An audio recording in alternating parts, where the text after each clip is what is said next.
అసలు ఎవరైనా బాగా వినాలి. దేవుని వాక్యము ప్రకారము జీవించాలనే రోషం కలిగిన వాళ్ళు ఆయన నామాన్ని ఎరుగనని ఎందుకంటారు? ఇది పాయింట్. యేసయ్య చెప్పినట్టల్లా నేను చెయ్యాలి, బైబిల్ గ్రంథంలో చెప్పినట్టల్లా నేను చెయ్యాలి అని రోషం పట్టుదల కలిగిన వాళ్ళు యేసయ్య నాకు తెలియదని ఎందుకంటారు అనేది నా ప్రశ్న. యేసుప్రభు నామాబే నాకు తెలియదండి.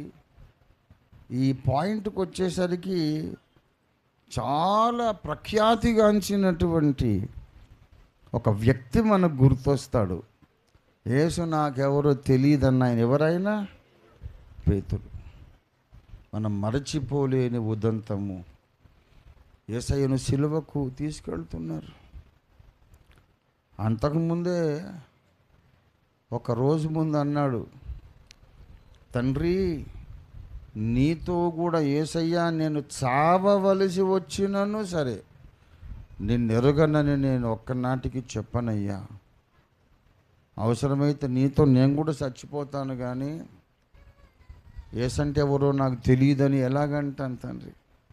అలాగన్నాను అంటే పేతురు తెల్లవారి కోడి గుయ్యక ముందే నువ్వు 3 సార్లు అంటావు యేసు నాకు తెలియదని. ఒక్కసారి కాదు, చూసుకో అన్నాడు యేసయ్య. అదే జరిగింది.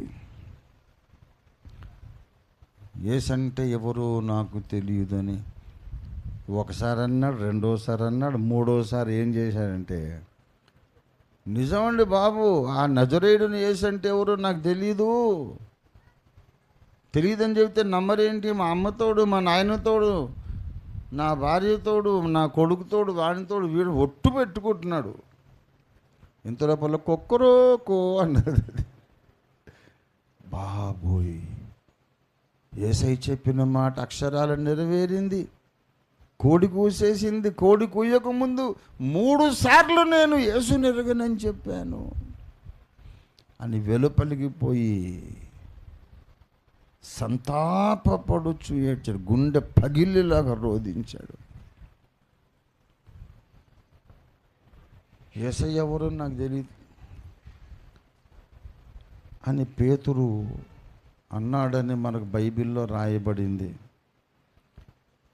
నా నామాన్ని ఎరుగనని నువ్వు అనలేదు అని ఫిలదెల్ఫియా సంఘాన్ని గూర్చి రాయబడింది. ఎందుకు తెలుసా? భూమి మీద బ్రతికి ఉన్న ప్రతి క్రైస్తవ విశ్వాసి, సకల డినామినేషన్లలో ఉన్న ప్రతి క్రైస్తవ స్త్రీ, క్రైస్తవ పురుషుడు ఇదే పరీక్ష ఎదుర్కొనే కాలం రాబోతున్నది. ఇది హెచ్చరిక. ఇది చెప్పమన్నాడు యేసయ్య, చెబుతున్నా. నా పని అయిపోయింది. ప్రియ దేవుని బిడ్డలారా, పేతురులాగా నువ్వు భయపడే రోజు వస్తుందేమో. ఇంత వాక్యం వింటున్నావు, ఇన్నేళ్ళు క్రైస్తవ జీవితం జీవిస్తున్నావు, నీ ఇంటికి పోలీసులు వస్తారు, సైనికులు వస్తారు, ప్రపంచ ఏక ప్రభుత్వం ఏర్పడుతుంది. ఆ ప్రపంచ ప్రభుత్వ అబద్ధ క్రీస్తు సైనికులు వస్తారు. ఏంటి బాబు ఇది మీరు క్రైస్తవులా అని అడుగుతారా? లేదు సార్, అమ్మతోడు అయ్యతోడు మేము కాదు సార్, క్రైస్తవులం కాదు సార్, ఆయన ఎవరు మాకు తెలియదండి అని మీరు చెప్పాల్సిన రోజు వస్తుంది. చంపేస్తామని బెదిరిస్తారు. మీ కళ్ళ ముందు మీ పిల్లల పీకకు కత్తి పెడతారు. భర్త ముందు భార్యను చంపుతామంటారు, భార్య ముందు భర్తను చంపుతామంటారు. నెలల పసికందులు మీ ఇంట్లో ఉంటే వాళ్ళని పట్టుకొని కోసి పారేస్తావు, నిజం చెప్పమంటారు. మీరు యేసు భక్తులా అంటే కాదయ్యా మాకు యేసయ్య తెలియదని మీరు అనే రోజులు వస్తాయేమో. బైబిల్లో ఇది కథలాగా రాయలా. జాగ్రత్తగా ఉండకపోతే ఈ పడిపోయిన కథలన్నీ మన కథగా మారిపోతాయి.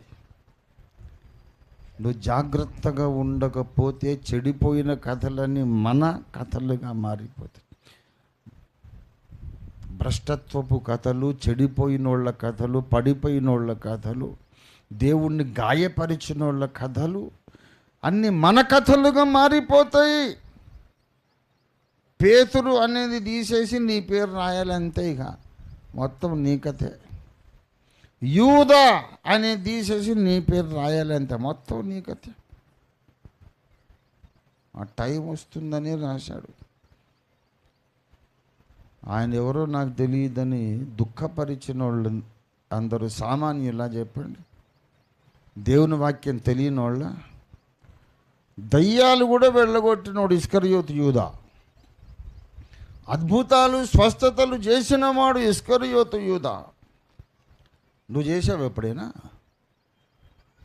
ఓ దయ్యాన్ని వెళ్ళగొట్టావా? ఓ స్వస్థత చేసావా? వాడికే దిక్కు లేదు.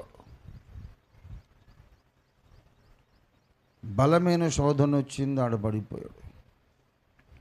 నువ్వు జాగ్రత్తగా ఉండకపోతే వాడి పేరు తీసి నీ పేరు రాయాల్సి వస్తుంది అక్కడ. సేమ్ నీ స్టోరీ అది.